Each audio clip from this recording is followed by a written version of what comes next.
O Schopenhauer dizia que a mulher era um homem inacabado, que não foi terminado, né? Um negócio assim. E como os senhores definem a escrita de Vargas Villa? Fernando? O estilo dele é fantástico, porque ele é musical. As frases dele é como se fosse uma partitura. Poesia em forma de prosa, né? Uma poesia em prosa. É como se tivesse uma partitura e aquilo pudesse ser até musicado. Ele é tão, assim, digamos assim, detalhista nesse aspecto, que no Ibis, que ele citou aqui, que é o grande romance dele, né? Que é a história de um cidadão que tirou a mulher do convento e depois se apaixona, ela o trai no final, e ele, o homem, personagem traído, de arma em punho, qualquer bom escritor diria, mata, né? Ou morre. Ele diz, mata ou mata-te. Ele é diferente. Ele é tão diferente que ele dizia que nunca seguiu ninguém. No livro, ele tem um livro que ele comenta, até o Kant, ele comenta a obra do Kant, mas ele dizia que nunca seguiu ninguém, e ele dizia mais, e não quero seguidores. Ele era ultra vaidoso, ultra vaidoso. Não condeno a imoralidade na arte. Não condeno senão a vulgaridade na arte. Adoro os assassinatos em Ésquilo e admiro os incestos em Sófocles. As amizades tebanas aparecem resplandecentes em Homero. Já tenho repetido que não creio na moral. Porém, isso sim, creio na beleza. No próximo bloco, Fernando Só e Moreira Brito falam das características da escrita e dos principais temas presentes nas obras do escritor Vargas Villa. É daqui a pouco no 2 Pontos. Voltamos já!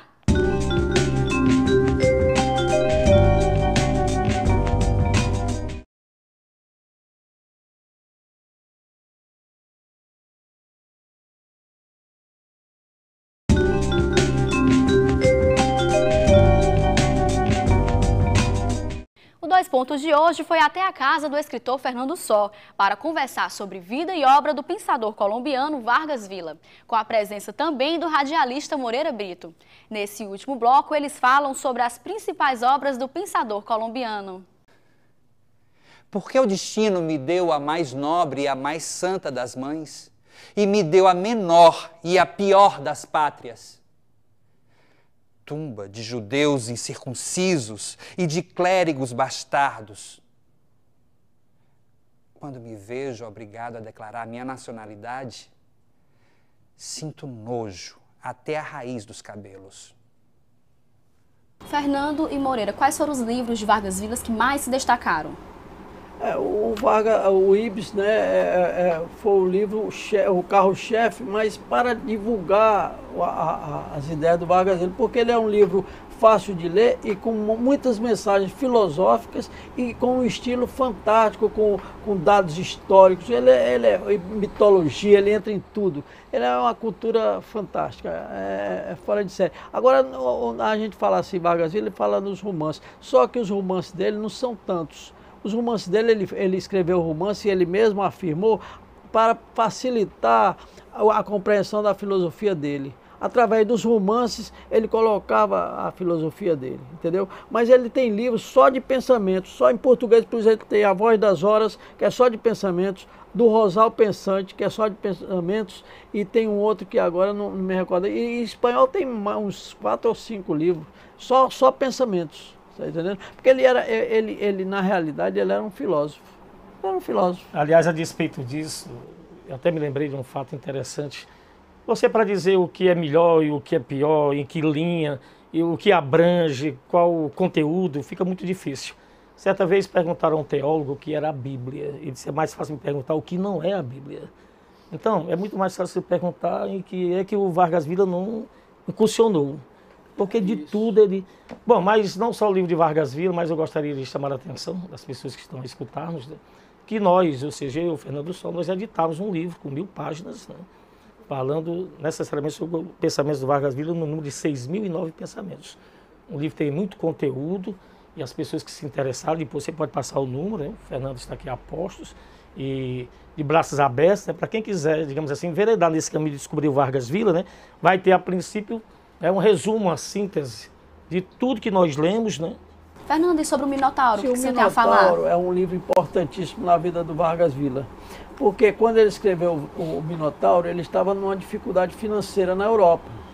E ele escreveu o Minotauro em 28 dias e foi uma das maiores vendagens de livro da época, do Minotauro. É um livro sobre política, mas é muito bom, é fantástico, vale a pena. Agora, o que eu quero deixar marcado aqui e que as pessoas repensem o que eu vou falar, é que o Vargas Villa, ele está com os livros dele à disposição dos editores.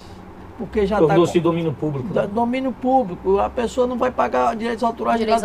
Eu gostaria que alguém, até das editoras, que agora já são muitas aqui em Fortaleza, né, um deles se interessasse fazer pelo menos uma experiência, lançando um dos livros do Vargas Villa e com uma certa publicidade, porque senão fica no mesmo, né?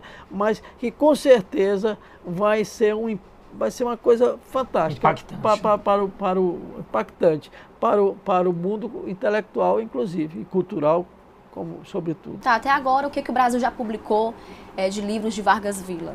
Olha, o Brasil, atualmente, nenhuma editora publica Vargas Villa, certo? Mas já foi, uma editora, a editora Prometeu, o nome da editora, Prometeu, uma figura mitológica, mas ela publicou 23 livros do Vargas Villa, né?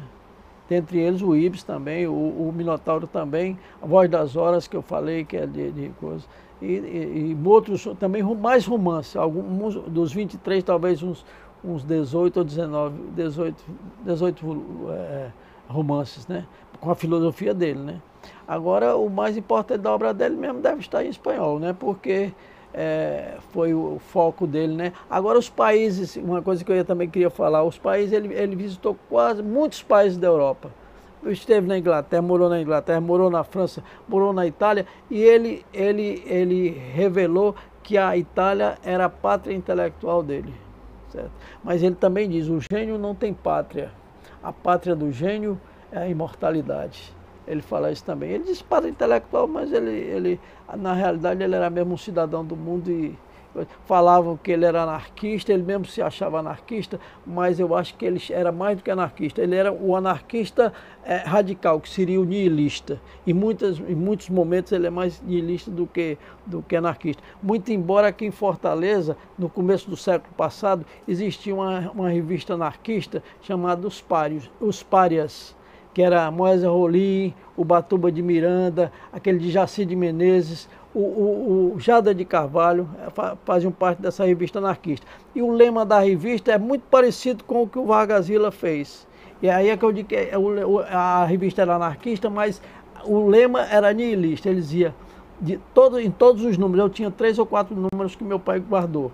Ele dizia assim, no mundo físico, como no mundo moral, destruir é construir, destruamos. Isso parece muito com ele.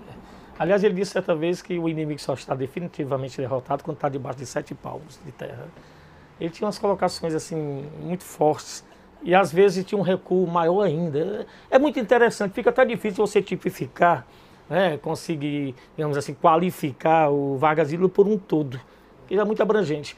E como eu disse anteriormente, ele falou que escreveu não para as pessoas da época dele. Quando ele disse que os contemporâneos dele ainda não nasceram, ele escreveu para nós hoje. Tem uma frase dele que ele diz assim, tudo que se vê sobre a superfície desse país, né, é o início do desastre. Como se estivesse falando para nós aqui, esse momento político que nós estamos atravessando. Né? E falando nesse pensamento, né, os meus contemporâneos ainda não nasceram. O que ele quis dizer com isso? E dizer que ele estava além do tempo dele, né? E isso se aplica hoje. Que ele só seria entendido e talvez até amanhã, né? Talvez até hoje ele ainda não nos considerasse, por exemplo, nós todos aqui, contemporâneos dele, porque ele achava, porque ele era muito vaidoso, também é uma vaidade até, eu como fã de carteirinha dele, eu acho que ele tinha até uma vaidade patológica, porque ele se achava o máximo, a última palavra em tudo, né? Tá entendendo? Mas aí talvez os meus contemporâneos ainda não nasceram, é um futuro que ele tentava ver, mas sabia que estaria distante. Talvez esse amanhã que ele fez referência, não dizendo que não estava escrevendo para a época dele, talvez nem nós hoje estejamos assimilando isso aí.